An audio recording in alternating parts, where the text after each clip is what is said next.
It's the college football call-in show. Yes, it's Sunday night. You may be getting ready for Monday, but hey, you do have a moment to, listen to the show, maybe weigh in, maybe even hop on here and talk to me. The AP Top 25 came out today, and for some of you, maybe you don't care about that until you hear who dropped all the way out of the top 25 after losing yesterday, and it's two very well-known football teams. And it's hilarious. So, if you want to talk college football, listen, you don't have to turn your camera on. You can, in fact, turn it off and just join me on a call. But I am actually going to drop the link in here to where everyone can hop in who wants to hop in. And yeah, and chat. So there we go. I already see, see Big John getting into the live chat. Big John, you may want to hop on in here and see if we could get you on the show and chat for a second. So, everyone, I want to let you know real quick the criteria here. Let's just keep it family friendly. All right. We always want to keep it family friendly. There's other channels you can get on and talk like a sailor who's had, way too many to drink. That's not my show. That's not how I do things. So just putting that out there either way, or I'm glad you're here, but if you want to hop on the show up, you'll do that. So anyway, I hope y'all will hop in here. Got Joshua Liner in here. Got Richard D'Amatos in here. Good to see you. Read the comments here as everyone's getting in here. By the way, I just dropped a link in here if you want to hop on here and have a quick chat with me. Try to keep it around 2 or 3 minutes long, no more than that, so other people can get in. The link is in the live chat. Let's see what Big John says. Hi, Captain Tiger America. Why did we not rush the dang ball more than 31 times? Our running backs need to get ready. Dadgum. I get exactly what you're saying. There was good things about yesterday. There was bad things about yesterday. The good thing that I'm highlighting is that we just got a win over a terrible team, but I'll take it at this point. That's where we're at in Clemson football. The good old days are over. Christopher Vizina came in and played. No offense to Vizina. He showed us he's not ready, and sitting on the bench does not make you ready. Okay, that's not a shot at him. Pierman, and I can't remember the personnel he was playing against. Pierman actually looked better than him yesterday. Okay, so seeing the running backs get in there was interesting. You probably wanted to see them run the ball a little more. I get it, but it's for me. I was happy just to see the quarterbacks get in as well. So I mean, at least we got the victory. But it's good to see you, Big John. Thanks for supporting the channel on a monthly basis. Got Joshua Liner in here. What up? Good to see you, buddy. Good to see you. I'm about to go over this AP Top 25, and y'all, it's hilarious. Who fell out yesterday? Who fell out after their losses yesterday? Richard D'Amatos, love your work, brother. Used to hate the Clemson critical thoughts. Now I agree completely. You're the man. Can't miss an upload. My friend, let me tell you this. I appreciate you coming on the channel and saying that, because I've had a lot of people in the past say to me, I thought you were a pessimistic jerk who was a know-it-all, right? And then there was a lot of things that you were calling out 3 years ago, 2 years ago. And I thought you were completely overreacting. I thought you were a spoiled brat. And now I see it. And there are certain people who won't come back and say, hey, just want to let you know, I used to argue with you. Now I see it. It takes a big man to say that, Richard. And so thank you. Thank you for coming on here and saying that. I appreciate it. That means a lot to me. I'm glad you're here. I appreciate the support. Benjamin Dover. Good to see you, my friend. T-Unit, what's up, Tiger Nation? I have a serious question. Why isn't Keith Adams Jr. not playing more? He's better than Easy. T-Unit, I've been asking what did Keith Adams Jr. do to deserve what he's getting? I mean, 2 years ago, even when Shipley and Maffa were there, he would get carries, and he looked really solid. He's not Barry Sanders. I'm not trying to make that up. I'm just saying. Where, what happened? And when he came in the few times yesterday, he actually did pretty solid. What happened? And if I hear one time, well, in practice, we're not talking practice. I get practice, but there are guys who do well in practice. They don't do well in the game. And to prove my point, Coach Swinney said that a couple of weeks ago when the media asked him if the problems that Clemson was having in the game, if they were having it in practice, and he said no. So that proves my point right there. Richard DeMattos. I'm probably butchering your name, dude. Forgive me. Having Tom Allen on the field made a huge difference in play-to-play activeness. The guys were fired up between plays, and it worked for big stops. Yeah, man. And a guy like that, you need that energy on the sideline, because I'm telling you right now, I've been to really quiet churches that's more fired up than that on the sideline. And those guys are supposed to be animals playing football. Testosterone just oozing out of their shoes. Nope.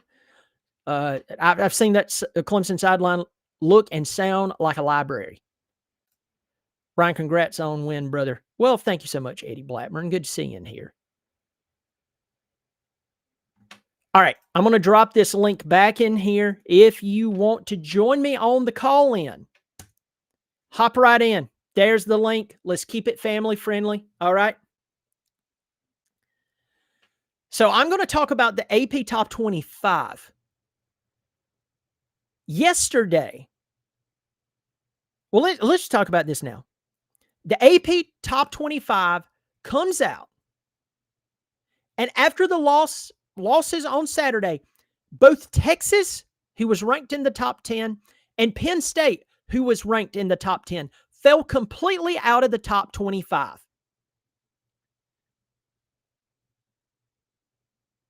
Maybe you missed what happened on Saturday. Penn State goes in and plays at UCLA. He goes into UCLA after that close game with Oregon just a week before. UCLA has fired their coach. From my memory, they lost. I'm going to adjust my mic here because I'm tired of leaning up. It makes me look funny. They lost their defensive and offensive coordinator. And yesterday, the last name is going to ring a bell for some of you that's been watching college football for a while. If you're 20, you're not going to know this name, this last name. Jerry Neuheisel. Yeah, Rick Neuheisel's kid. The guy that used to coach at Colorado, at UCLA. I want to say he was at Washington. His kid, which he's 33, it's not like he's a baby. This week, he was told he would be the offensive coordinator for the UCLA versus Penn State game. UCLA is 0-4. And he takes Nico. I'm not even going to give a shot at your last name from Tennessee, who that whole fiasco happened, has not been playing. I mean, their team hasn't been playing well at all. They're 0-4. I mean, come on. He called one of the best offensive schemes I've seen in a while and beat Penn State yesterday. 33-year-old Jerry Neuheisel finds out this week you're running the show, kid, and beat Penn State. And they were number 7 and dropped them completely out of the top 25. Wow.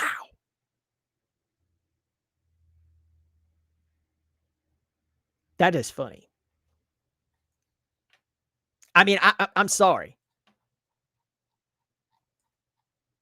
That is absolutely hilarious. And I want you to put yourself in that guy's shoes.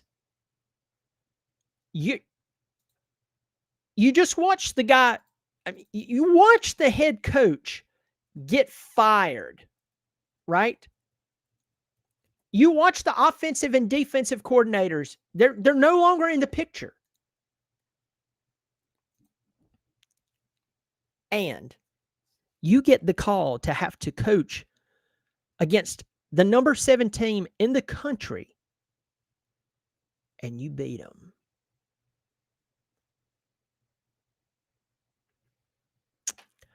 Folks, it was glorious. I sat and watched that game. In complete and total disbelief. I'm not kidding. I sat and watched that game in total disbelief. And I mean, it shows you right there that when you give someone who is hungry, who wants the opportunity, a chance to coach, and look at them and say, listen, we're already in the dumpster.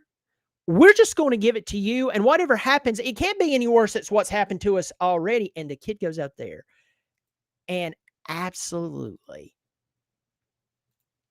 lights it up. He did that.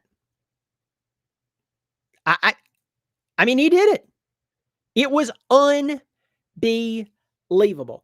And Penn State falls out of the top 25. I told y'all in the preseason, when there were a lot of people talking about Penn State's a top 5 football team, if you're a Penn State fan, which I run into very few of them, by the way, it's very funny. I run into very few Penn State fans. I run into a lot of fans of other schools, but not Penn State. And it's not like Penn State is Presbyterian. No offense, Blue Hoses. But it's Penn State. I run into Ohio State fans. I don't run into Penn State fans. But I said this. They could say, well, you know, Clemson was overrated. Sure, you got me. Your team was you returned so much experience this year. And I've said this before. James Franklin has made a lot of money coaching a game. Kudos to him. The guy has won a lot in the big games. James Franklin cannot win it. But yesterday, he played an 0-4 football team with a guy who was 33 years old who just found out, hey, you're running the offense. And his team got out coached. He has Jim Knowles calling defense for him. So when Tom Allen left and came to Clemson, Jim Knowles, the Ohio State defensive coordinator who just won the national championship for them, he beat that guy. Yep. Beat that guy. Jerry Newhustle, remember that name, unless it goes to his head and he becomes nothing in the coaching sense because he let it go to his head, stop working hard. Yesterday, he called one of the best game plans I've seen in a while. He took a quarterback who has been kind of the laughingstock of college football since his NIL deal fiasco with Tennessee happened, and he ended up getting less money and going to a losing team, and everybody's laughing at it. Yesterday, Jerry Newhustle made Nico look really good. And folks, that comes back to coaching. I tell you this all the time, and a lot of you are like, oh no, here he goes again, because it's flipping true. Richard said, listen to me. Richard said, I used to think you were just pessimistic, man, just negative and overly critical. And then I realized, man, it's just you calling it like you're seeing it, and it ends up being right. Folks, I just pay attention to things and then I say it. I used to get in trouble when I was younger. And I wasn't a kid who was like really loud and just creating trouble. But I remember even as I got older and got into starting to get into the workforce, even when I did it the right way, I did it the wrong way, but I also did it the right way. Call out something that I would say and go, this is, I'm really questioning here. What's going to happen here? I think this is not going to end well, or someone's conduct over here. I think we need to pay attention to it because I think this is going to cause, I think it's going to cause trouble. Do you know how many times in my life I've had people look at me and go, you need to keep your mouth shut if you know what's good for you. Right? And what I found out, everyone, is that people don't want anything. A lot of people don't want a lot of things fixed. They say they do until it's in the circle that they're interacting with. They don't want anything fixed. You know? So shut your mouth. The bad guy is not actually the bad guy. The bad guy is the person who wants to stop the bad guy. And so I'm used to it. I'm used to it. I'll be 43 in about 4 weeks. 3 weeks, in fact. I'm used to it. I can live with it. I'm a big boy. I'm a man. I'm 40. Actually, I am 40, but 42. But my point here is, I told you that Penn State, that James Franklin, I don't believe in him as a coach at an elite level.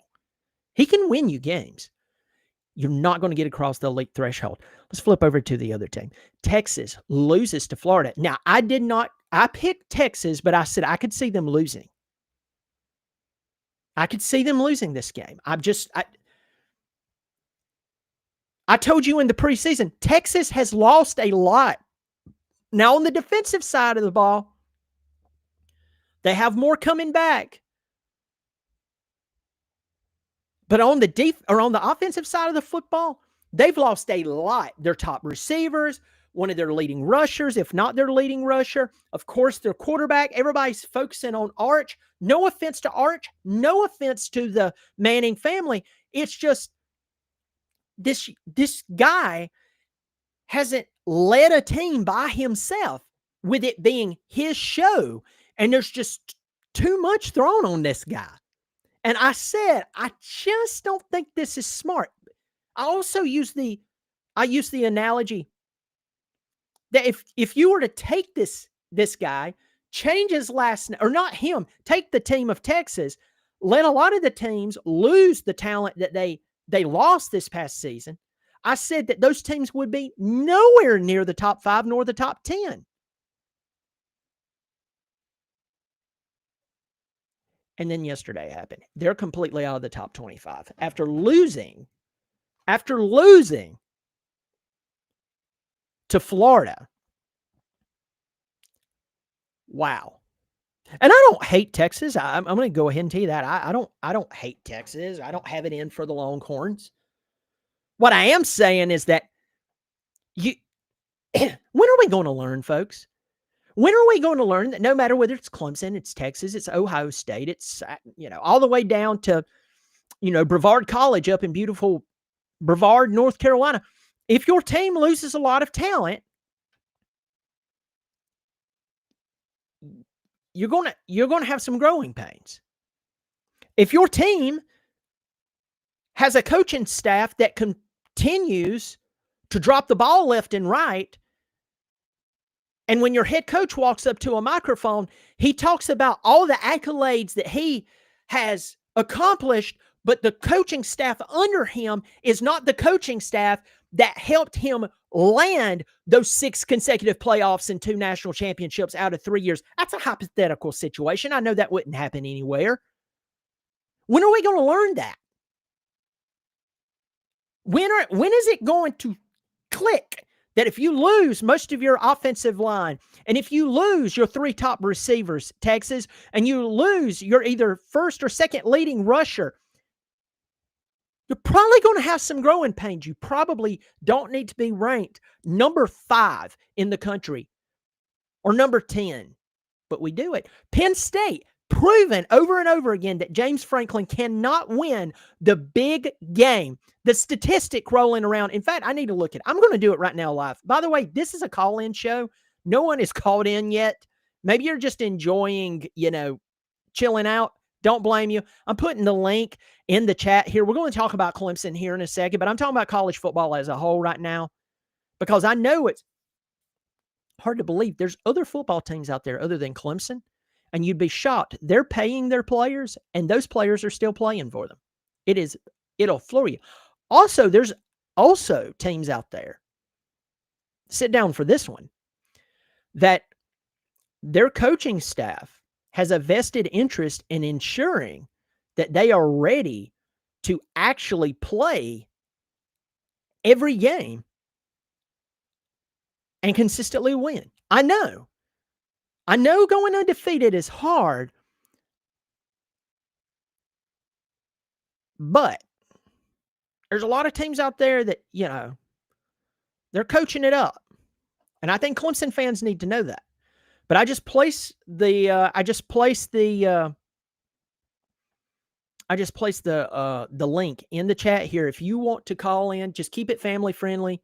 Talk about college football, talk about Clemson football, and I'll bring you on the show. And let's try to limit the calls to about 2 or 3 minutes so anyone else can kind of get in here. And so I'll bring you on. We'll talk about whatever. Let's talk about Clemson yesterday. Clemson wins the ball game against North Carolina. North Carolina's awful.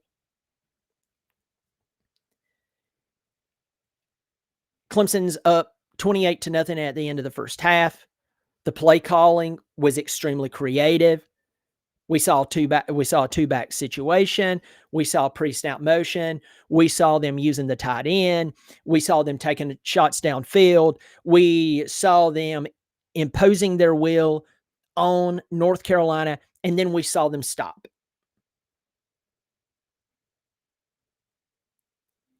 Now, let's stop there ourselves.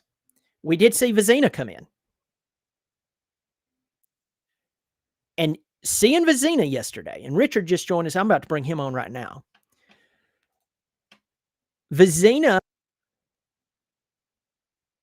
came in yesterday, and what I feared was exactly what I saw. And that's no offense to Vizina, but literally, Vizina sitting on the bench is not getting experience, folks. Just throwing that out there. All right, I'm bringing on Richard. Richard, how's it going, man? Good, man. Thank you so much for having me on. I really appreciate it. Yeah, dude. Yeah, thanks for joining me. What's on your mind, my friend? So, all right. So, a little bit of background. So, I went to Clemson, right? Graduated 18. I was there for the glory years, as we say. That 16 to 18 pathway. Who the worst coaching or development of a quarterback that I saw, as funny as it is, was Kelly Bryant, who was phenomenal. Love Kelly. I loved him at Clemson. I was actually one of the guys who didn't want to see the change made. The change being, going to Trevor so early. And boy, was I wrong about that. So I'm not afraid of being wrong when it comes to Clemson football. Now, the one thing I will say is I didn't believe that going into the older players or players that had played at Clemson that maybe had experience other places, I thought that was the best thing for us. If you're going to hire a young guy like a grad assistant coach, why not hire a guy who just won 2 national titles and was part of national championship caliber teams, right? Well, Right. that has recently sizzled away, and I'm not sure if it's because of the transfer portal. So my number one thing is I've wanted to know your thoughts on this. We've got guys like Vizina, like you said. We've got a couple other QBs behind. I'm good buddies with Nolan Turner and Jamie Skalski. Jamie's over at Oklahoma right now. But the one thing that I've seen is bringing these guys in and then going and getting 5 stars from out of state, it has seemed like their development, if we don't win, if we don't come into a game and score on the first play, a lot of the guys on the team seem deflated. It doesn't seem like what it used to be where we could come back from Notre Dame or we could come back in a Louisville game. This isn't the Clemson of old. And I'm not sure if it's a Clemson problem or if it's just a complete change in college football. But we saw the same thing with Penn State, right? And I think a big issue with Penn State is the fact that we've got Tom Allen now. But you see a lot of these younger players coming in and the fire isn't there. I will say one of the changes that I have noticed, and this is just food for thought for anyone listening, is Dabo used to have a rule. If you played at Clemson 16 to 18 and even the years prior, during season, you used to not be able to use your Instagram like posts and stuff like that. Now that's made a big change because of NIL. You have to have the sponsor post. You gotta, earn your due for all your contracts. But the icon of being a Division I college football player for a team like Clemson is completely different than it used to be. And now it's all about, well, I've earned the repertoire, I've earned the respect of being here. What's more incentive to win, right? So if we're down Right. to Troy, we are looking up to guys like Anna Randall, and that's it. That's all we've got. Yeah. So it's a completely different landscape, is what I feel like, and I'm afraid about our recruiting classes because we've dropped out of the top 5. We'd be lucky to get a number 11 recruiting class now. Honestly, we're Yeah. probably landing at the end of this year, end of 20s, early 30s, and Mm. those are not the teams you can build.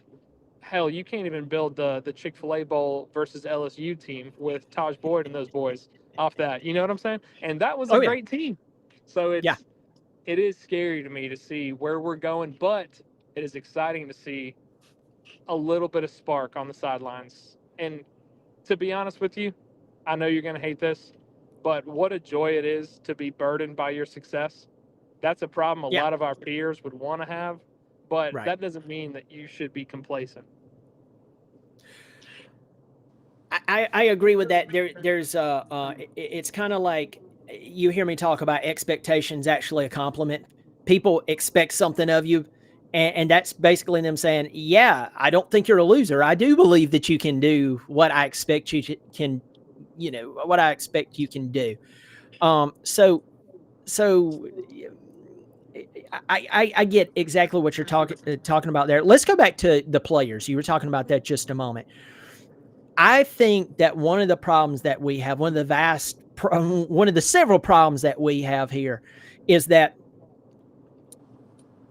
I don't know if some of our coaches, all the way going up to Coach Sweeney, and I'm not taking a shot at him, but I am telling the truth here, knows how to appeal to the new desires and wants that has been created by NIL, whether we like it or not, right? Mm-hmm. By looking at them and saying, "Hey, instead of looking at me and say, "Hey, I want to be at Clemson because of the atmosphere," and I never mention money, I want to let you know it's okay if you mention, "Hey, I do want to make a lot of money in NIL while contributing to the team and doing something special." For me, I appreciate the honesty. So I don't know if they know how to appeal to that. Going back to what you were saying with the Instagram and so on, to where he didn't allow them to do certain things. You're 100% right. For them to receive sponsorship, they have to be able to do that. And so I think that a lot of changes have happened over the past few years, and Clemson has not adjusted to appealing to what is now the new norm. Hey, we know that you want to make a lot of money, and I think that Coach Sweeney needs to step back. Maybe he has, and I don't know it. But I think he needs to step back and go, I would be very hypocritical to look at these guys and say, hey, listen, I don't want to hear about money when you make, what, $60,000 a day?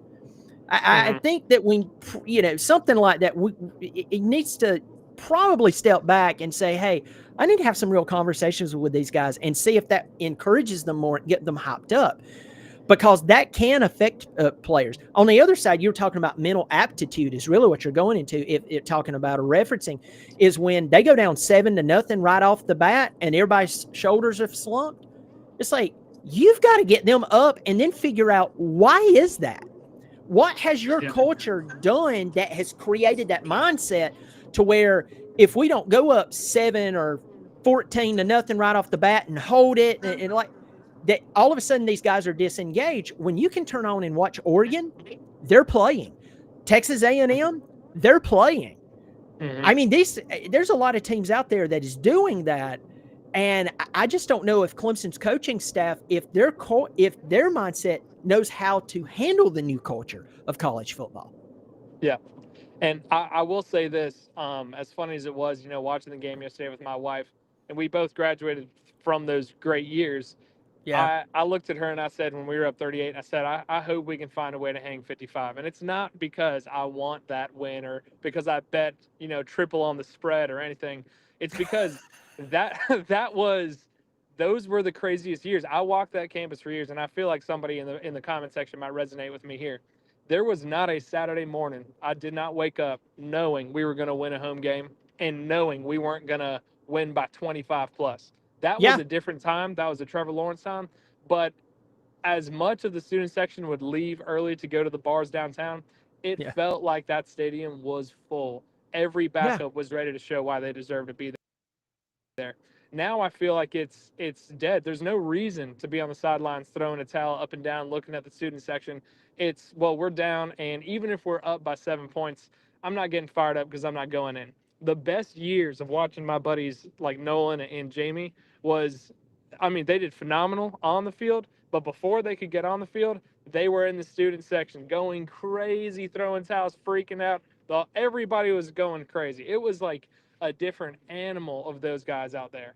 And it was every person you felt like could make that Right. play. There wasn't a play that Makuba made that you felt like maybe Shelton Lewis could have made, and that's another thing I want to talk about if you give me the Yeah. minute. Yeah. Absolutely. Go But for it. there was there wasn't a single play that was made you didn't feel like somebody behind him could make. Even Deshaun getting hurt, there was the Georgia Tech game and all that where everyone was worried.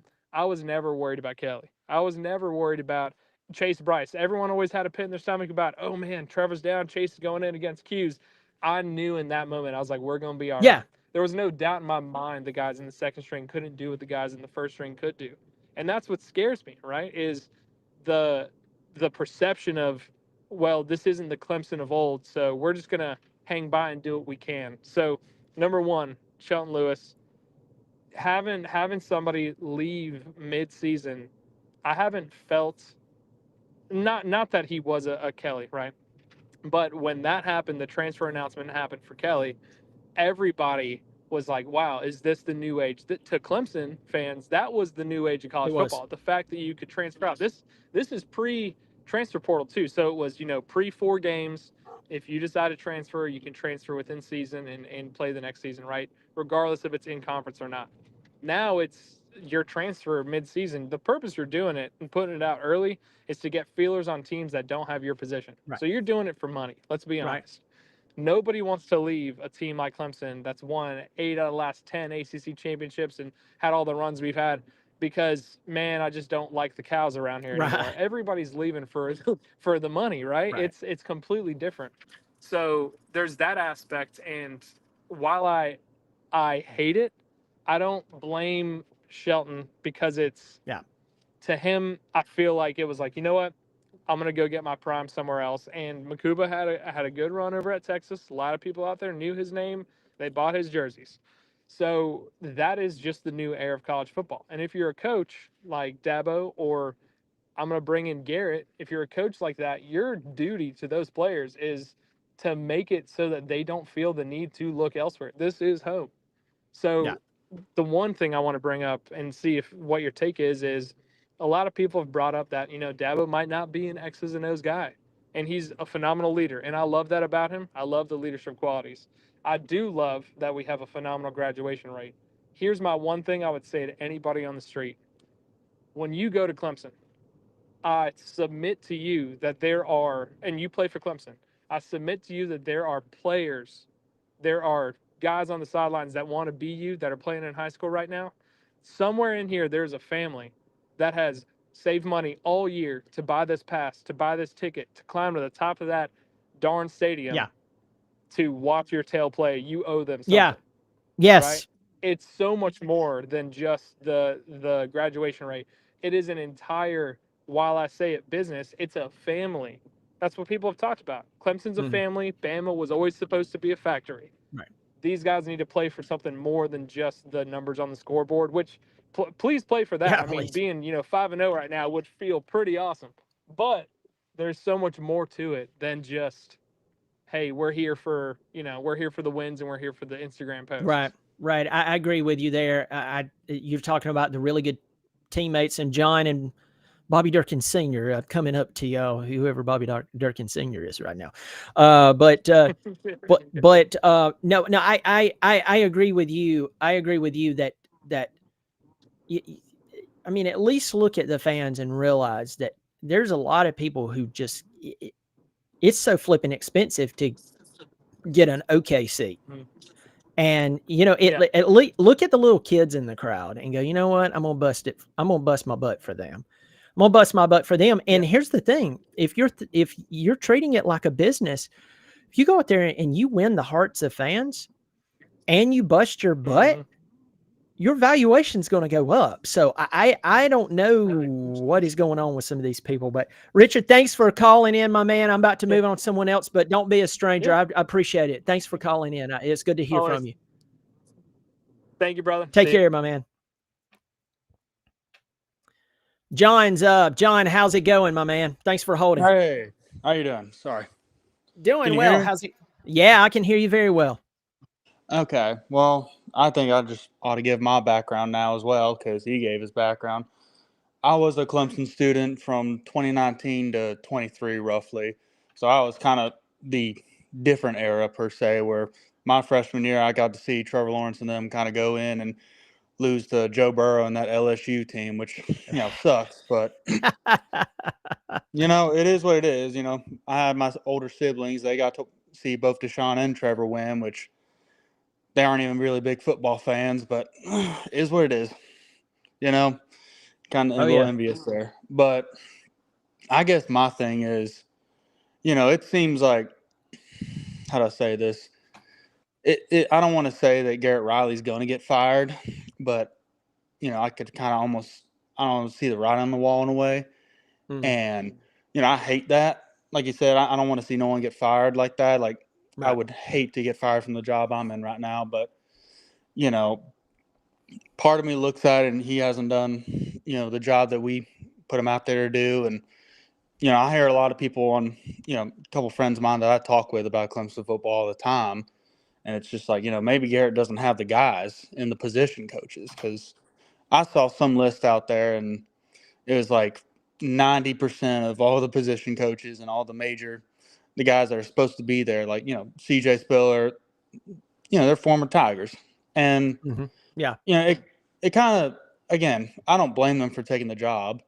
And but the thing I have to think about with that, and I don't know if it's a question, but do you not think that, CJ Spiller, who did he have as a running backs coach when he was, the running back for Clemson? I can't remember right off the top of my head. Right, but I guess the thing I'm kind of saying is, like, I don't know if CJ Spiller had a former Clemson running back as his running back coach, but I feel like, you got to do a service to the guys now who. I'm looking that up right now. Who was CJ Spiller's running back coach at Clemson? Let's see. Are you still there? John, are you still there? John, I think I lost John. Now I'm going to have to bring him back. John is gone again, and I was about to bring him back on. John, see if you can join again, because I got Bobby Durkins Sr. and Brad coming up after that. Calling for John. Sometimes those connections are really, really finicky. All right. Let's see. John, can you hear me? Oh, sorry about that. I guess I got No, that's fine. disconnected there. That's fine. But you go ahead and finish your thought. I mean, I'm just saying that I think all the guys in all of the positions, when you go to Clemson, or at least, back when these guys were, committed, they're expecting the best of the best. Obviously, Right. a lot of them came in for money, but I just feel like, again, with these former Clemson hires, they're not getting that. Like CJ Spiller, he was a great running back when he was, during his time and tenure at Clemson. And, I don't think CJ Spiller had a guy like CJ Spiller as a running back coach. He had a guy that developed him. I get what you're saying there. And if you watch my show a lot, that's exactly what I complain about nonstop. That this coaching staff, John, I want to say this. When Coach Swinney walks up to the microphones and he starts talking about, when he gets irritated, we know what he does. He starts talking about all the success that they've had. Now, of course, that was before they lost to Syracuse by double digits in a game that they were supposed to win by 17 points. The week that Coach Swinney, talked about that, and he's talked about it in the past. John, that coaching staff that helped him get 6 consecutive playoffs and 2 national championships in 3 years, they're nowhere near this football team. Hadn't been near this football team. And I get exactly what you're saying. He had a regular running backs coach, a guy who was not a star at his school. But there's a lot of coaches who were not stars playing football, but they can coach. Nick Saban played football, but Nick Saban was not a great football player. Mm-hmm. And he'll go down as one of the best coaches to ever coach sports. Sports. And I mean, I get exactly what you're saying, and I agree with that 100%. 100%. And I guess I don't want to make this sound like an echo chamber. I know that in a way I am kind of reiterating your opinion, just in a different font per se. And I guess another question I have is, I mean, who would you want to like be the new position coaches, and who would you want to be the new OC? I know the DC, he just got here. Like, I've watched some of your videos before, and I can keep up with the news in the off season. He just got here, and I mean, him being on the sidelines this past weekend seemed to really help things up and energizing the defense. But I mean, who would you want? I tell you what I would do. I would sit down and I would make a list. And by the way, that's a really good question. I would sit down and look at who are the most effective coaches across the country. Like Matt Luke. I know everybody's dumping on Matt Luke right now because the offensive line is having its struggles and so on. Folks, I'm telling you, he's one of the very few legitimate coaches we have on this staff. Please don't run him off. Please don't. That guy, yeah. And I know you're not saying that, but please, folks, don't do that. But I would want to sit down and look at a list of offensive coordinators who are doing very well right now. They coach very well in the big games. They don't get out coached whenever they play someone with a pulse and has some talent. And then break down who are the best position coaches right now, and pull that together. And then that's how I would do it. Because for me, a lot of people would probably say, well, okay, that sounds good and stuff. Well, what Coach Sweeney has done, he has given jobs to guys who I'm not saying that they're not good coaches. They're not Clemson level coaches. And if Clemson is different, if Clemson is special, I'll put it this way. You cannot treat something uncommon commonly. You have to take special care of if you have a car that you've restored, or it's in its original shape and it's like a classic, you can't treat it like you would treat any old car. You can't. And let's translate that to Clemson. Let's transfer that mindset, over to Clemson. If Clemson's special, if Clemson's an elite job, what that means is you can't include everybody. It's an exclusive job. So only a certain group of people have the ability and the skill set to walk that sidelines. And what we're seeing right now is what happens when you fill those positions with people who are not Clemson level coaches as a whole. And so to answer your question, I would have to sit down and look and say, who's the elite at their position? Who is elite right now? Now let's go get them. That's what we need to do. That's a good video idea right there. So you're welcome. But thank you. But I mean, if I had to say one more thing, I mean, whoever developed both Cam Ward and John Mateer at Washington State, I would look at it and give an immediate call for it, because that guy seems to be doing pretty good, and having Cam Ward as a Heisman finalist and John Mateer moving on to Brent and him being a Heisman finalist, despite his injury and all of that. But sure. I mean, it's got to be done fast. I mean, Clemson's running out of goodwill at this point. And, I don't know how to say this other than I feel like we're kind of swirling on the toilet. We're kind of about to go down the toilet, and we're just swirling right now. And we got a chance to, in this off season, make big changes, but I don't know if I'm going to hold my breath for it. I'm with you there. I'm with you there, John. I don't. A lot of people, you can go ahead and call me a naysayer. All right, I'm fine. What's our record again? Ask. What's our record again? Just wondering for anyone who thinks I'm being a naysayer. I'm not holding my breath that any changes will be made. Yeah, Maybe I agree. one. This coaching staff needs to almost a full overhaul. Almost every one of them probably needs to go to a school where they can even be developed as coaches, because I don't think they're being. There's just something there. But well, John, thanks for calling in. I got a few more in front and behind you.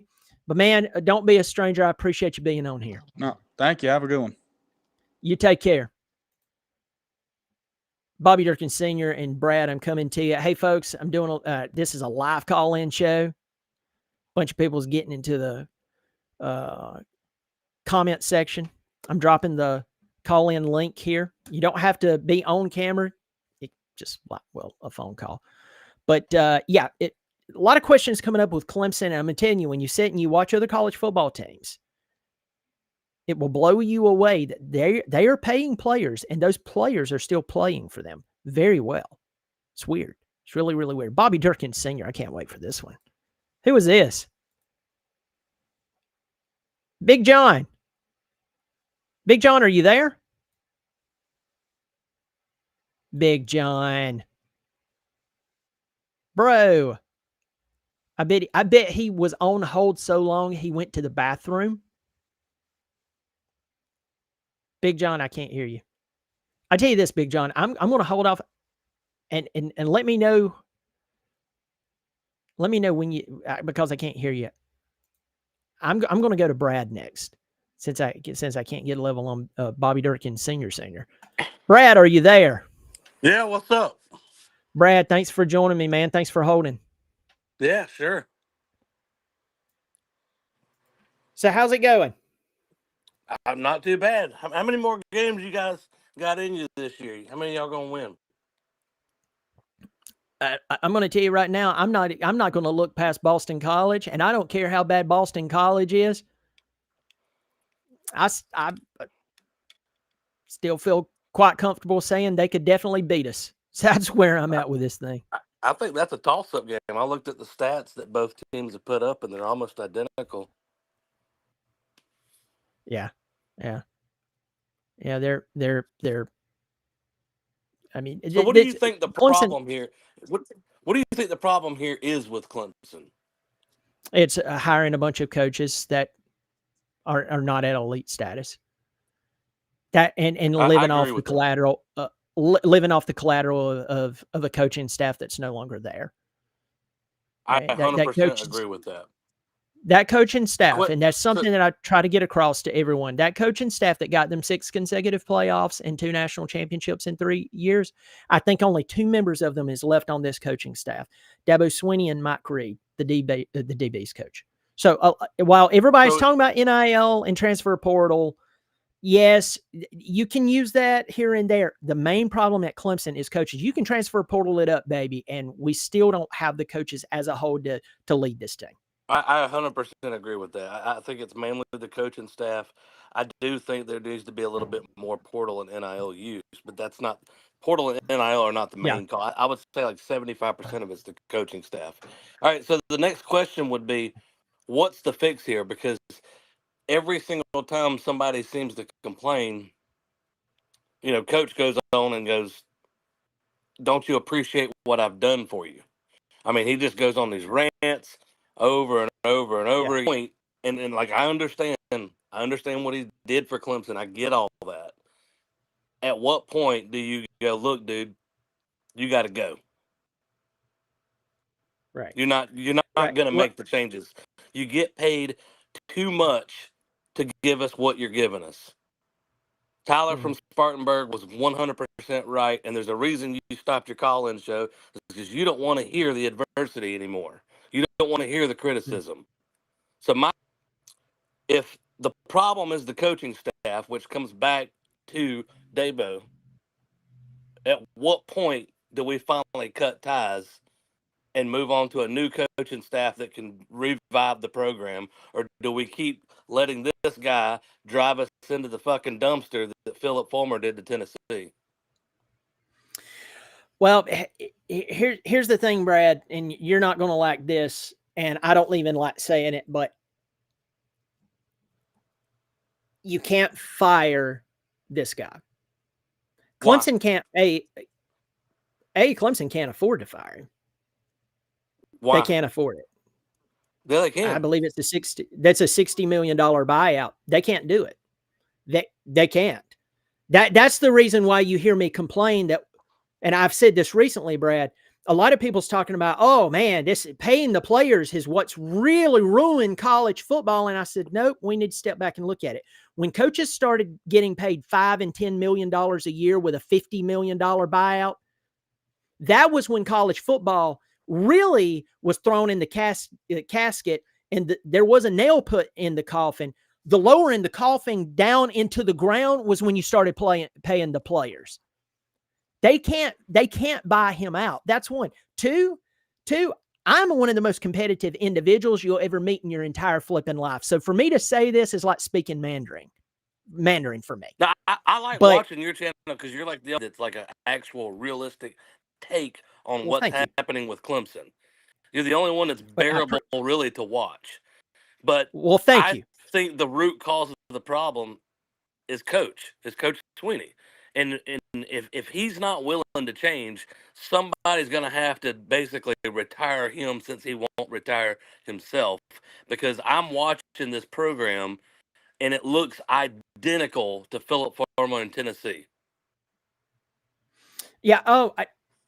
I'm not arguing with you that Coach Sweeney even said this past, Monday or Tuesday? Coach Sweeney said, listen, I'm the guy who hired these coaches, and the coaches hasn't gotten them, ready. So it does come back to me. That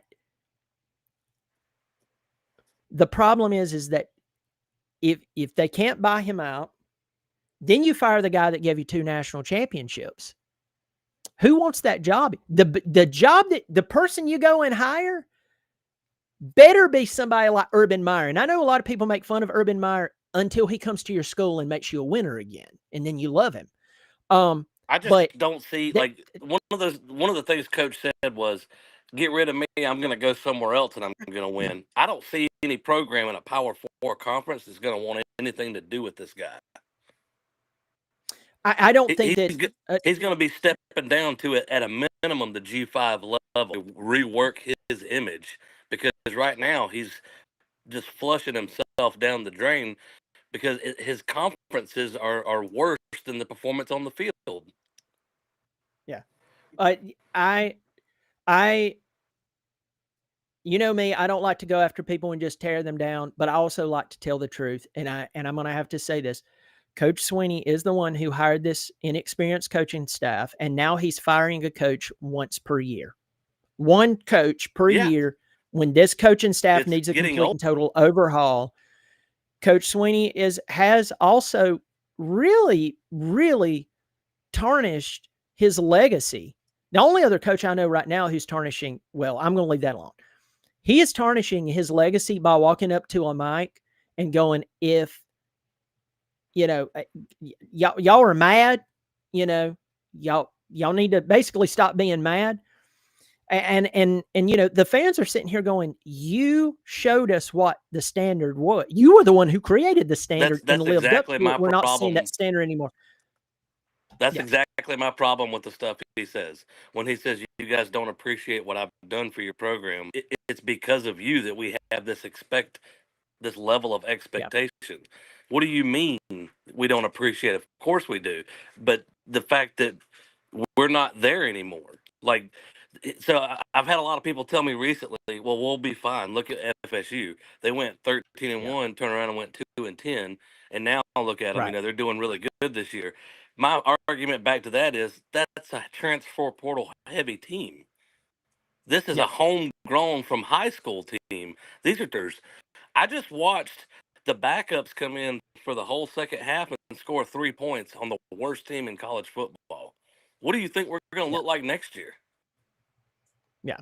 Yeah. I mean, that's everything you're saying, Brad, is 100% right. But I am telling you from the standpoint, again, I agree with you, right?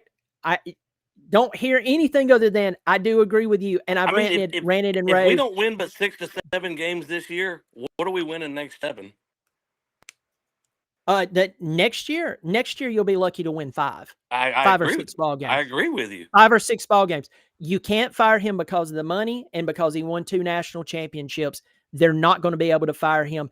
And if they were to fire him, they have to have a coach like an Urban Meyer who says, "Yep, I'll come in and I can fix it." And everybody in Clemson right now, and not to cut you off, Brad, I just want to say this real quick to everyone who's probably about to lose their mind.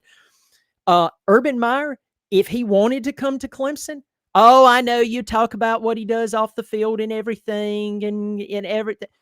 You let him win you a national championship, and y'all be loving you some Urban Meyer.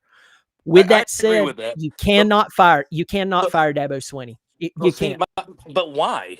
I watch every other school, and they give a coach a couple years, chance, and as soon as they screw up real bad, that coach is gone. I mean, Orgeron won a national title, and arguably compared to the 2018 Clemson, the 2019 LSU was, tick for tack. They still fired Coach Orgeron. Yeah.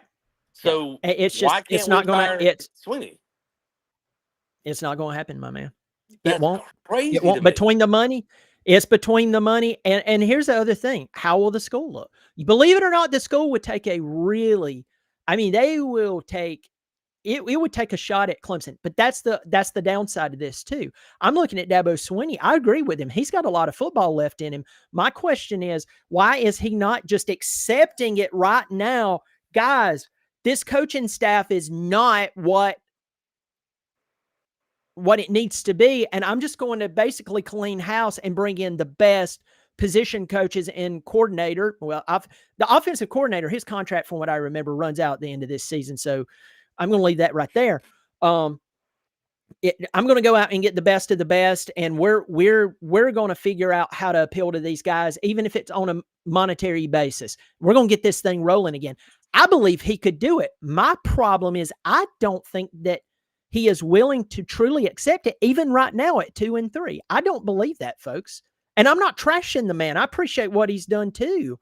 I'm just looking at a guy who, when he walks up to the press conference microphone and he gets a little agitated, he lets it come out that we shouldn't be expecting anything.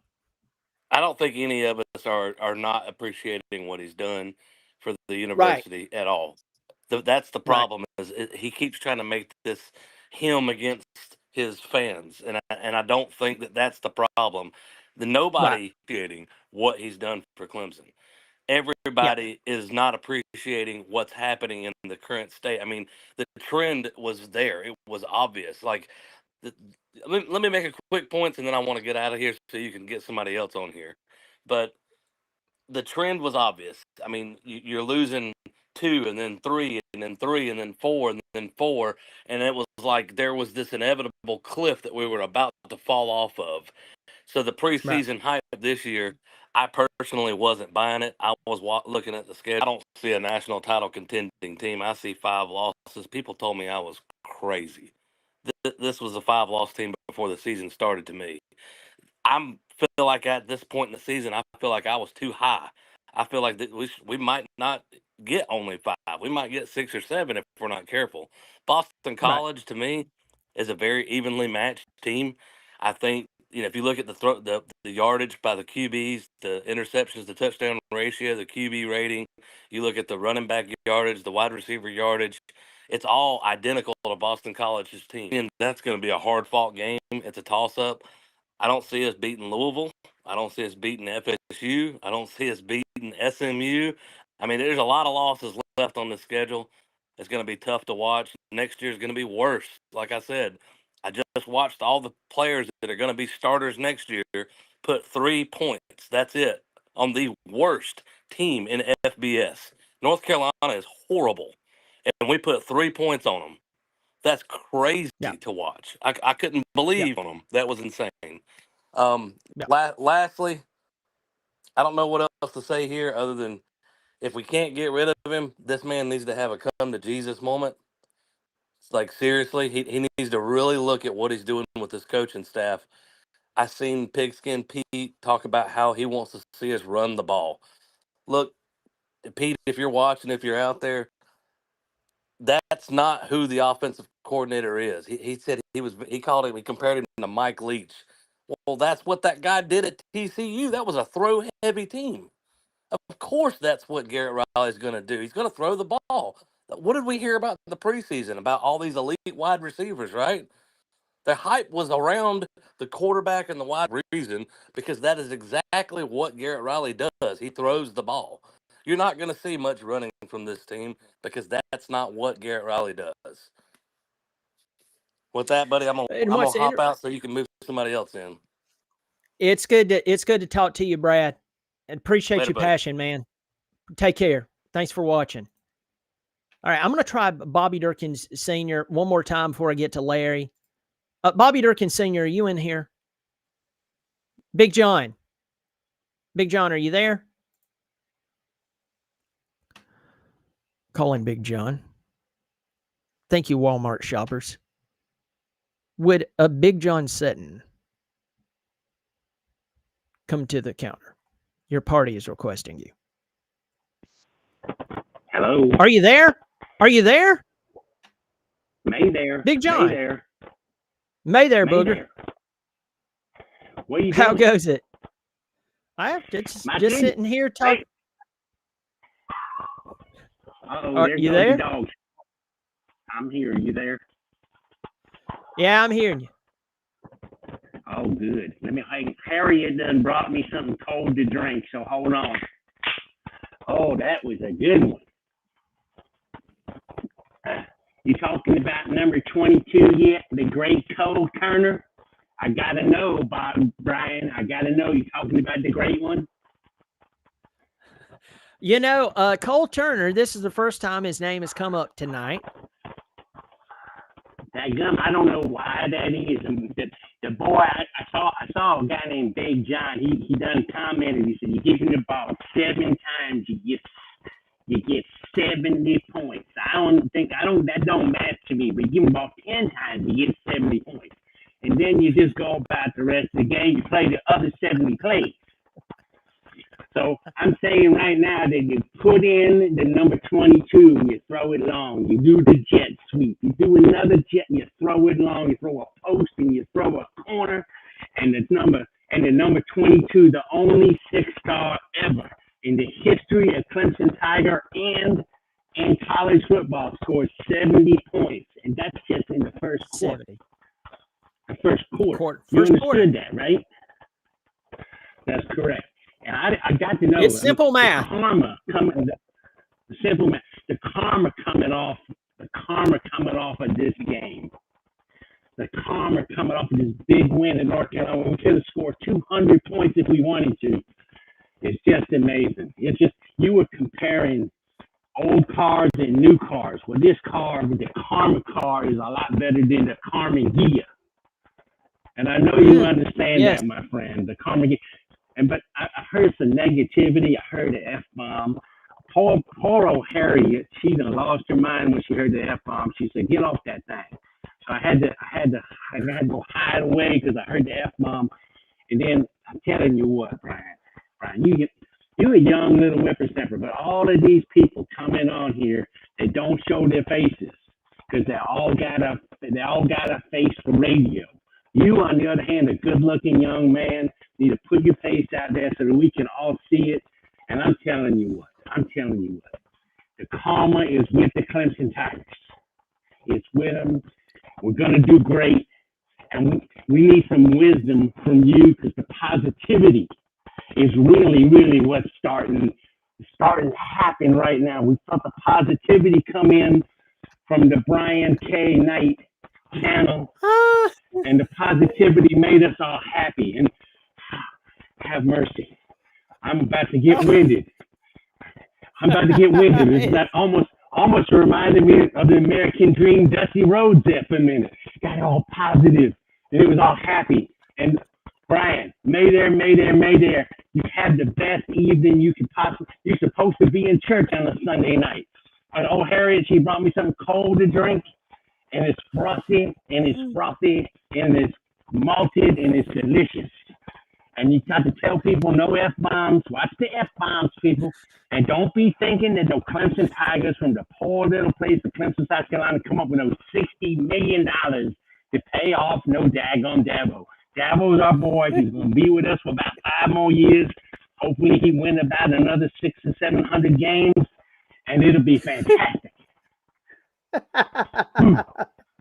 So you can ask me anything you want, but remember, Bobby Durkin, Senior, he's the one and only, the king of the universe, and he is ready for the questions from the great one, Brian K. Knight.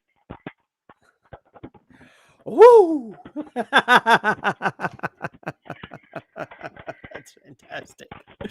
That's fantastic. I'm beginning to wonder how many frosty ones Harriet's actually brought you over there. Harriet's bringing me frosty beverages every 5 minutes at 7 o'clock in the morning.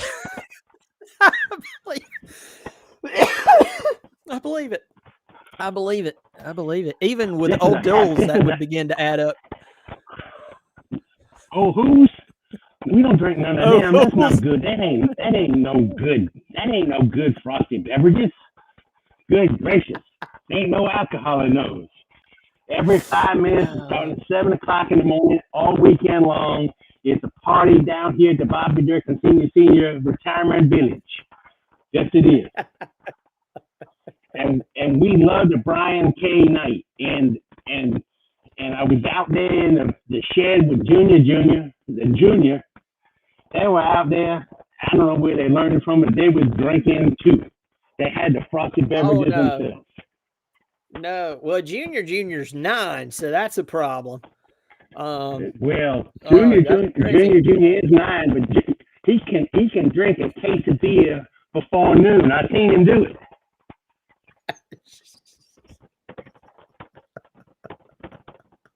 I have images in my head of Junior actually doing that. Anyway.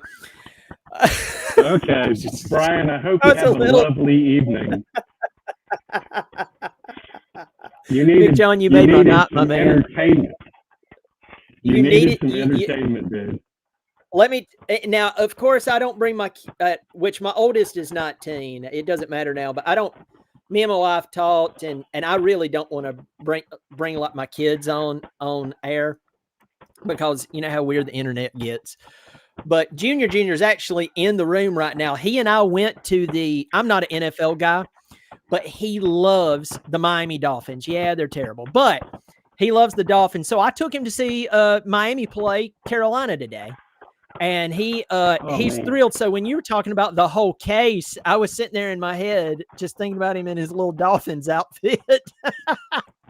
Anyway, there is nothing better you can do for a young man to bring into a game to see his favorite team play.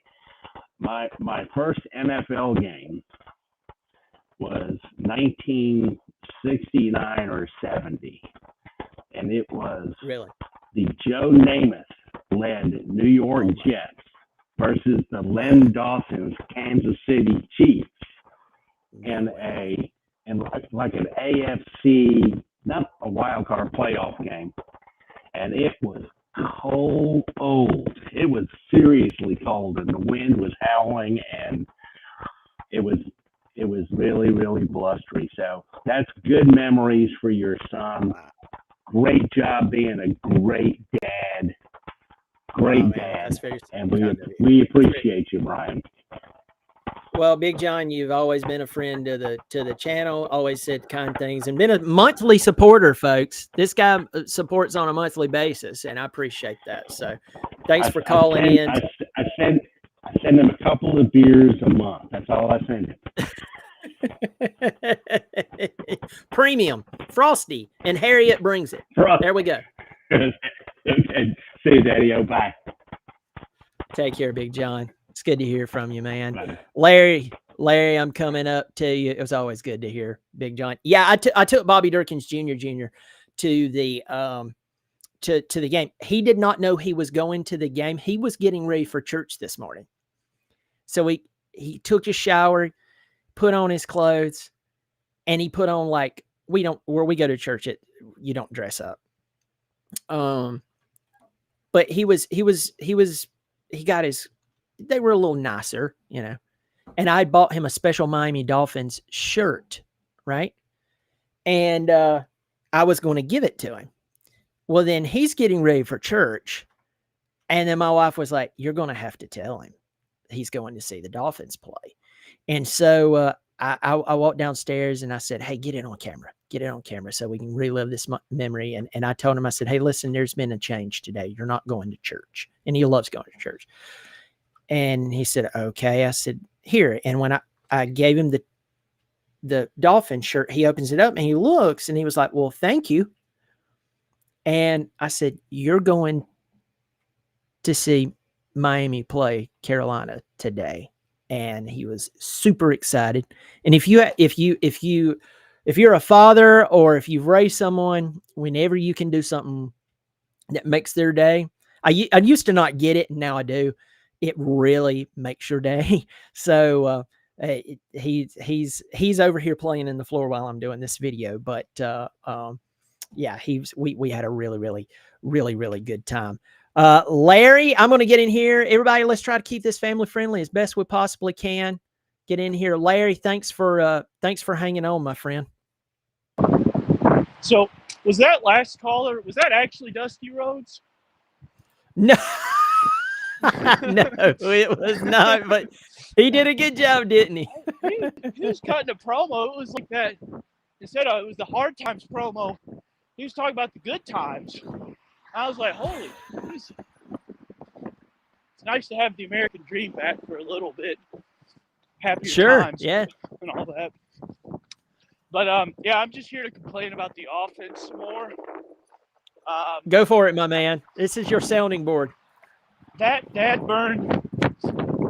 I was losing my mind watching them just throw it over the top against UNC. It's good to see. I like watching, spread the field, get the receivers some touches, but just not running the ball, all that stuff. When you do run the ball, you get stuffed because, I don't know. I was like, I don't think we have the players for air raid, but Garrett Riley, he wants nothing more than to implement the air raid. And I got a buddy who's a big USC fan, Southern California. Right. And so I've been watching some games with him. Lincoln Riley's doing the same thing, but he's really committing to the run. Like, he uses the run to set up the pass, and they cycle running backs. And, every single drive, if it's not going well for Clemson, it's like 1st and 10 pass, incomplete. 2nd and 10, run, gain 2 or 3 yards. 3rd and 7, screen pass. And it's just the most finesse, do nothing, cover up, turtle up when things go wrong type of offense. And it's just so darn annoying. But yeah, another thought that I had recently, there's a lot we talk about the coaches and the disappointment. I do wonder, guys like CJ Spiller, Ben Boulware, people like that, before Clemson, I remember there was a while Ben Boulware had himself some sort of gym in Greenville. Yeah. I forget what CJ Spiller was doing, but I started thinking, did these coaches reach out to Dabo, or did Dabo reach out to them? Yeah. Because you wonder, like, is it just like, hey man, I got nothing to do? Mind if you pay me $500,000 or a couple mil? I'll coach Division I football and not develop anybody. So I was just thinking about that, but I mean, I think everyone's already covered it. There's like a rot kind of in the program, and it's going to be 3 to 5 years to fix it. There's just no intensity. And another thing, I saw somebody say, like, Matt Luke, the way that he might set up his offensive line, their blocking assignments, because you think about before he was at Clemson, he was at Georgia. I think he was there when Todd Monken was there. He was there when Todd Monken, who not to interrupt you here, in my opinion, hands down, one of the best offensive coordinators I've ever seen in my entire flipping life. Oh, absolutely. The magic he's done with the Ravens, like, and granted, he's spoiled for options. No, you're good. Yeah. He's spoiled for options up there.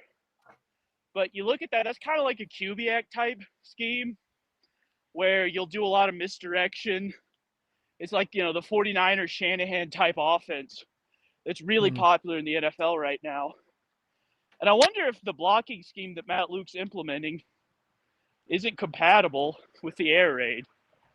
And I don't know, I'd like to hear if you have any thoughts on that or anything else you wanted to, since I've been rambling. No. You've been waiting for a while. I want to hear what you have to say. I agree with that. I was thinking the other day, what happened to the offensive line? Because the offensive line improved last year. It really did. Absolutely. As the season went on, and then something kind of happened this year.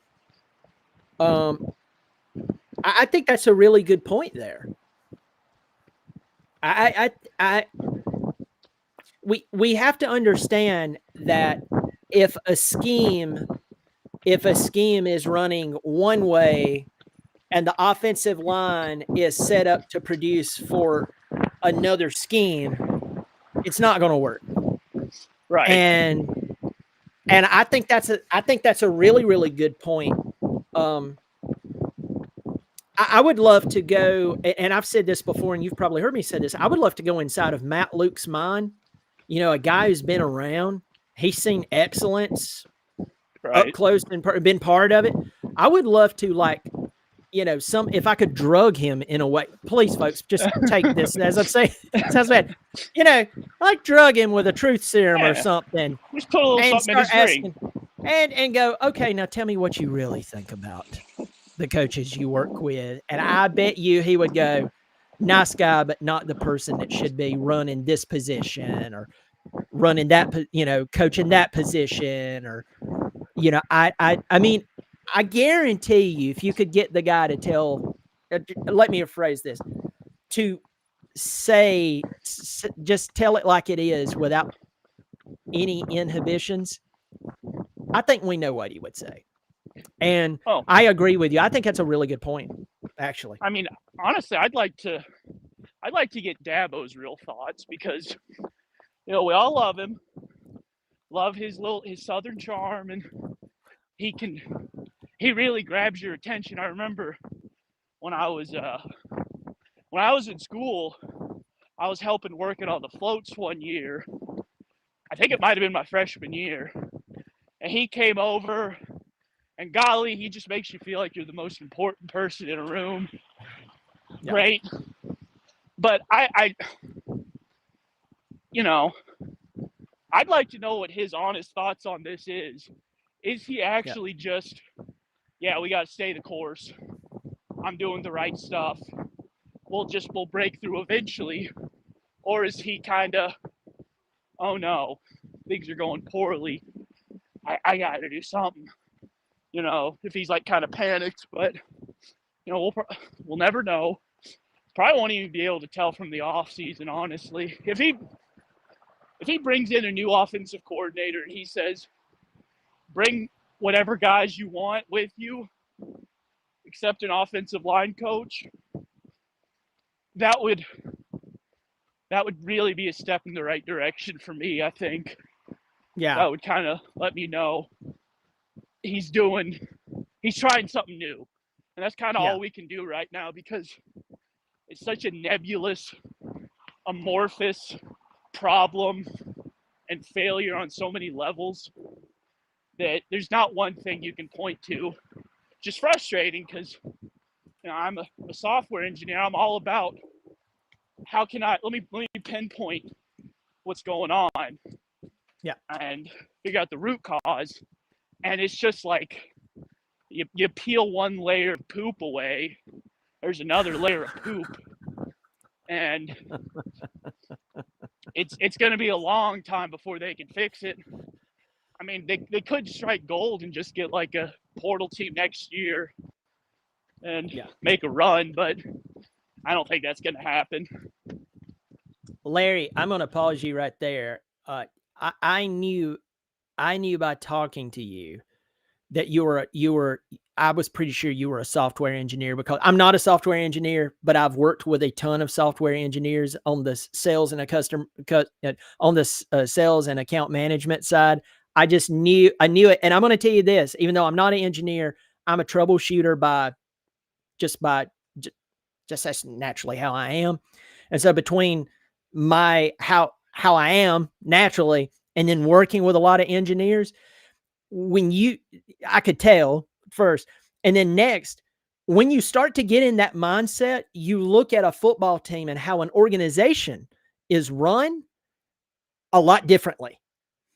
And this is not just like the guys are showing up and playing football, and there's no magic it's just a bunch of magic or luck.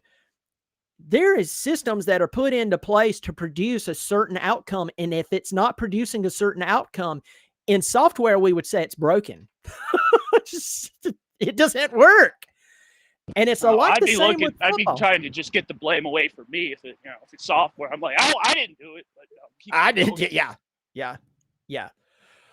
No, but you're 100% right. You have to troubleshoot. And part of troubleshooting is you just have to be honest with yourself. What's not working? Well, most of it. Okay. But I'm just not seeing that. That is what I'm concerned about with this team. Is I'm highly concerned that really no changes are going to really be made. And I agree with you. You bring in a new offensive coordinator, you better find the best offensive coordinator in America, bring him in and say, whoever you want to bring in, you bring in. They're yours. And we'll open up the checkbook and pay them. Just get them here. I would feel way better if he did that. But I'll tell you this, he could go get the best offensive coordinator in the country right now and say, but you can't bring your crew with you. And I would go, oops. All right, now you're setting him up for failure. Yeah. I mean, and, they still clearly, they've got some cachet, because, you're getting you got Tom Allen, you got Garrett Riley. So, but you got to, I think you made a video about this. You got to cash in while you still can on some of that. But I don't know. Also, defensive line is still annoying, but whatever. That ain't going to change. Yeah, it goes back to position coaches. I think we've all pretty much narrowed in on this, and I've stuck to my guns for now years, and we're realizing that's pretty much it, But I'm with you, man. There's just so many things. You're just sitting here. If you have a mind that troubleshoots, even when you don't want to troubleshoot, it just starts running through things. You're like, why won't this stop? Why can't I sleep? When you look at this football team, it does that.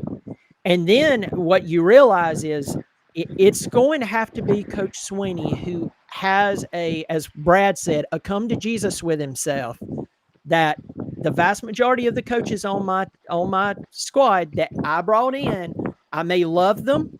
They may need to, they don't need to quit coaching. It's just they're not at a Clemson level yet, and I'm going to have to make some tough decisions and go bring in the best.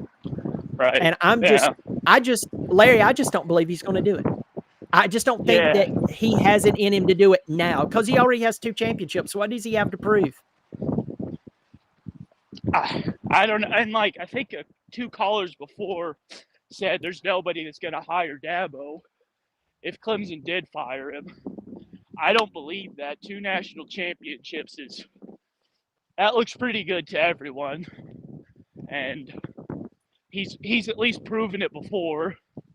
Somebody's going to, there's teams a lot more desperate than we are that would 100% bring him in. But just, I think this might be the last thing I got. It's crazy that, like, you know, we talk about the systems and setting things up, and clearly they're not working. And, you know, that happens in every football game.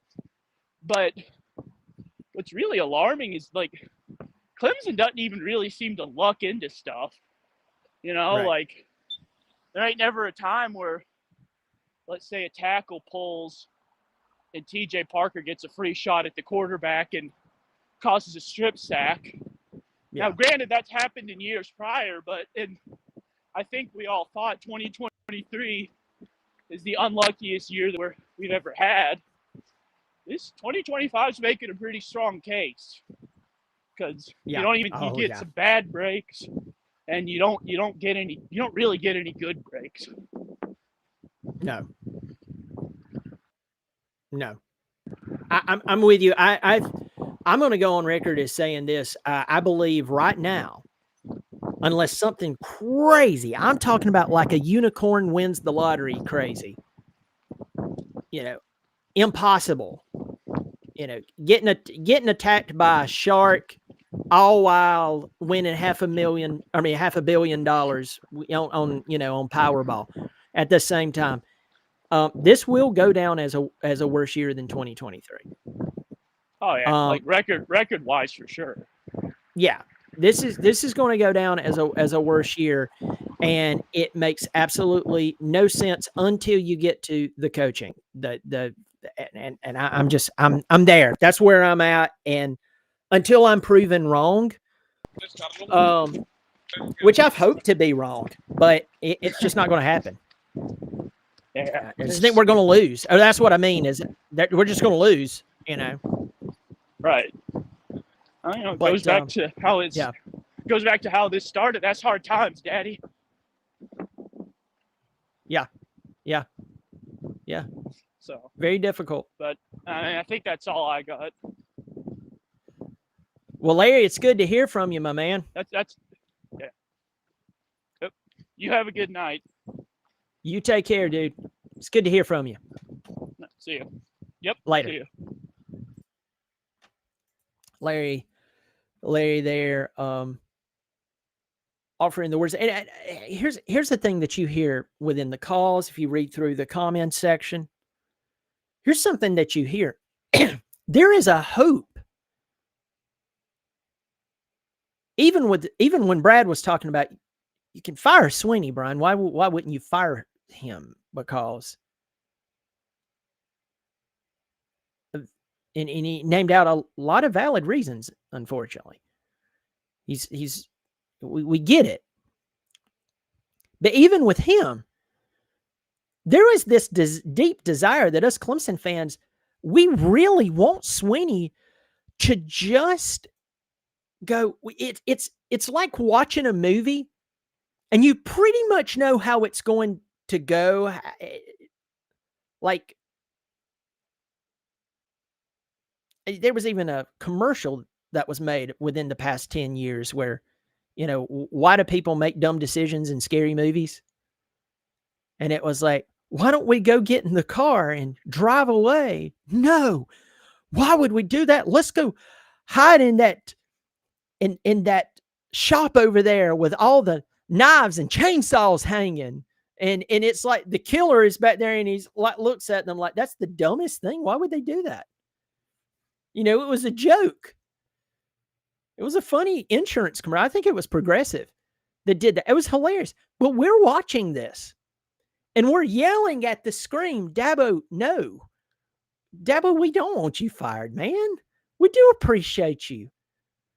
Man, why won't you just accept your coaching staff is not at a Clemson level. Do they need to quit coaching? No, a lot of them needs to go they need to be led somewhere else. They need to ripen on the tree of coaching somewhere else. And they're still going to make a ton of money, by the way. It's not like they're going to end up in a cheese line somewhere. Okay? We're going to have to take up an offering to put a bag of groceries on these guys' table. They'll be just fine. And you know how I am. I don't want to call for people to be fired. At the same time, they are just not. They've already proven it. Sorry. They've already proven it. They've been given ample time, excuse me. Yeah. And the most important result with a football team, the whole reason you pull a football team together is to compete to win ball games. Look at the win-loss column. Well, we had 6 consecutive years. Whoa, hold on. I mean this respectfully. Again, that's many years ago now. That was a whole different coaching staff, which proves my point. Since that coaching staff moved on, there ain't no 6 consecutive college football playoffs. You got lucky to get 10 wins last year because Syracuse helped a buddy out. The vast majority of Clemson fans are at a really weird place because they really I don't want Dabo fired at all. And by the way, they're not going to fire him. They can't afford it. Who are they going to get? And that would make the university look awful. So if he burns it down, it's his to burn down. I don't care how many years you gave to Iptay and thought you were part of a family. But we're all yelling at the screen just like you would be yelling in a movie. Don't go in that room. Don't open that door. We're yelling, Dabo, just accept that you need to bring in the best position coaches and coordinators in the country. Just do it, dude. And you will go back to winning. You'll win big games. And just let them run the team. You walk out there and do like you used to do. You dealt with the media, but you trusted your coaches. Maybe that's a problem too. I don't know.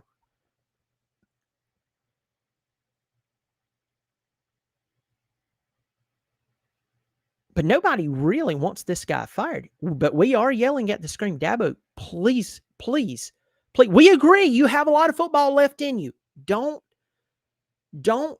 take that time that you have left as a football coach and be stubborn and unwilling to admit this coaching staff is not up to snuff. Up to snuff. You like how I use that? Yeah. There we go. It's about not time for me anyway.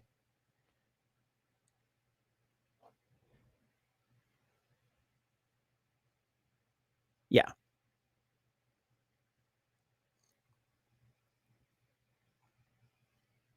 I think I'll tell you this, and I'm going to end with this. By the way, I am simulcasting on my other channel called Another College Football Podcast. As we speak, I'm simulcasting over there, and I'm going to ask you this. I want you to go over there. The link is below the video. All you have to do is click on it and just subscribe. There's 65 of you in here. Subscribe. Other thing is, pass it along to anyone who loves college football. Pass it along on forums, on Facebook. It's my new channel. I talk about college football as a whole. And I'm telling you something. You may be like, you know what, Brian? I'm busy. I really don't pay attention to college football as a whole. But I love my Clemson team. I am telling you. Take it from someone who is learning so much about other schools and other teams. The money that is being poured into schools and the coaches are actually using it to be competitive. Oregon is one of them. Dan Lanning is just next level. Oregon has that Nike tie, whether you like it or not. And I have heard I have heard that they're even revamping that incredible facility they already have. I mean, Dan Lanning looks out and he sees construction everywhere.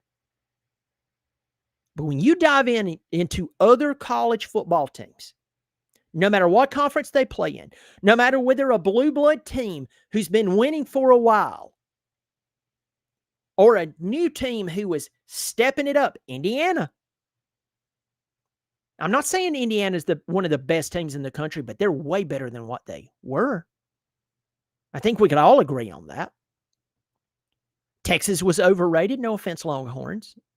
Have a connection to a major Austin, Texas TV station that had me on during the playoff, and that was very kind of them. I'm not taking shots at the Longhorns, but the Longhorns, you knew that they were overrated.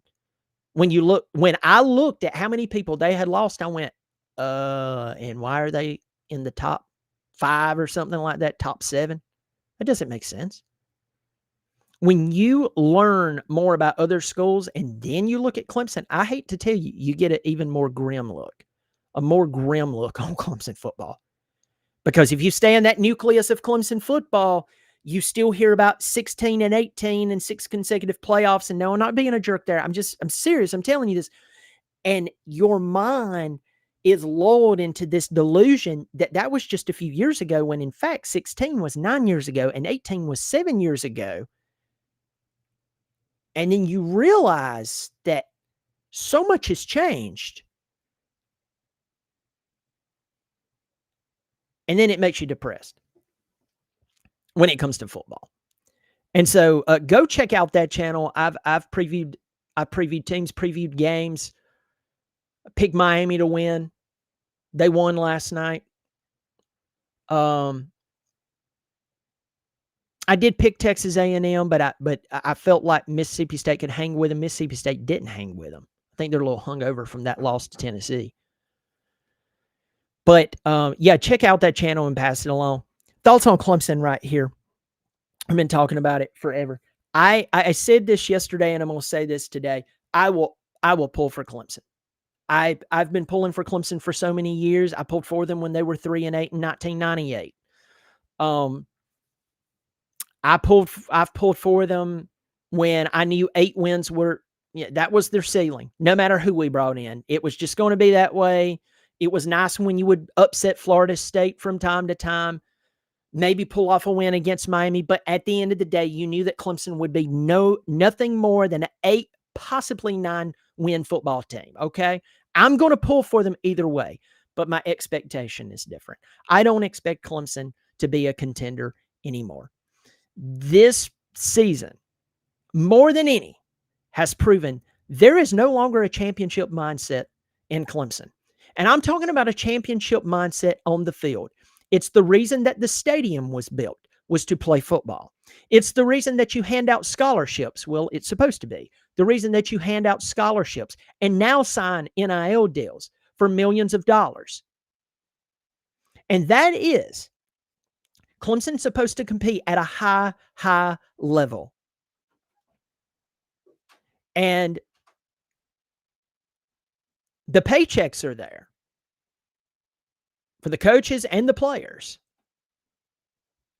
But the product is not there. And I, for one, am not expecting anything out of Clemson anytime in the near future until it's proven otherwise. And I said this yesterday. The next time Clemson plays a really good football team and it seems like Clemson may have a little steam going, I'm not picking Clemson to win that ball game. No, that's not being pessimistic. That's called being a realistic, logical human being that says, well, let me see what history says. History says this group of coaches can't beat a good football team. I'm not encouraging gambling, but the idea of gambling is basically you're looking at risk and you're going, oh, I'll take this risk over that risk. Would you agree? If you had to put money on Clemson beating a big football team, What would you put it on? I mean, I know now the answer is pretty clear, but if we wiped out these past 5 games we've played, or Clemson's played this season, if you wiped out those 5 games and you just looked at history over the past, well, since about 2020-ish, 2019-ish, 2020, and I know you're like, well, Trevor was playing then. You realize that Clemson got hammered, I think, by the only top 10 team they played that year, and that was Ohio State in the first round. You realize that, don't you? I mean, they got emasculated by Ohio State, and that was with Trevor. And the reason why is because we started seeing some of those coaches already starting to slip out the door, but just a little bit. And there was complacency that fell into Clemson too. The mass coach change hadn't happened yet, but it was about to. So I'll pump my brakes on that a little bit, but there was complacency that was already falling into Clemson at that moment. It was almost like we can show up and win. We don't even have to scheme anymore, which is not okay. But if you logically looked at the past 4 seasons and said, hey, stop humming the tiger rag and all that bunch of stuff, we need you to make a rational decision. Like if it was your job, would you bet that Clemson is going to win against a top 10 football team, top 15 football team, but especially top 10? Well, we went to 6 consecutive playoffs. Stop. That's not what I ask you. I ask you to make a rational decision. Well, you know that we have put so many players in the NFL. That was not the question. Well, we built that Oculus over there. It's really cool. Just one day I expect Elon Musk to put some chargers under that sucker. It just flies off into space. No, that's not what I was asking. There we go again. I asked, based on recent history over the past 4 or 5 years, will Clemson beat a top 10 football team? It's your job now. You'll be held accountable. No. No, they won't. Right answer. So if you're supposed to be a good football team, but you can't beat a good football team,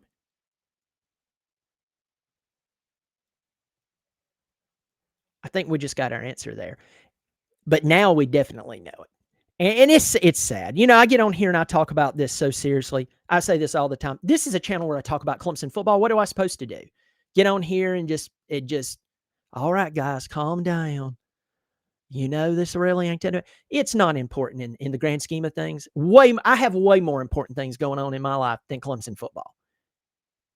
This is not even a speck on the windshield of my life. And I've said that a lot recently, but I just want to get that across. But when I come on here and I'm talking about Clemson football, this is a Clemson football channel.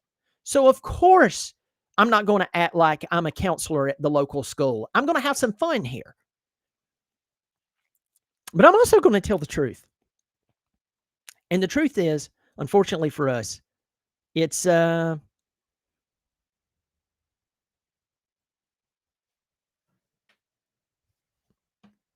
just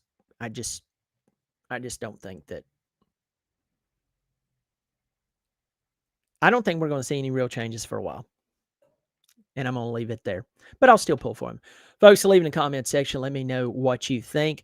Hope you'll subscribe. Remember, it's free. If you like what I'm doing, it is free. Pass it along on your forums, Facebook, whatever you pass it on, do that. Just don't put it on a bathroom wall. How would you do that, by the way? That'd be weird.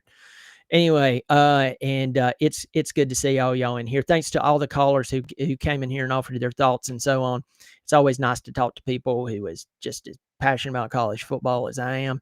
And, looks at things, maybe disagree with me. Totally fine. We don't have to agree on everything. We don't. And that's one of the nice things on here as well. We don't have to agree, but we can do it civilly.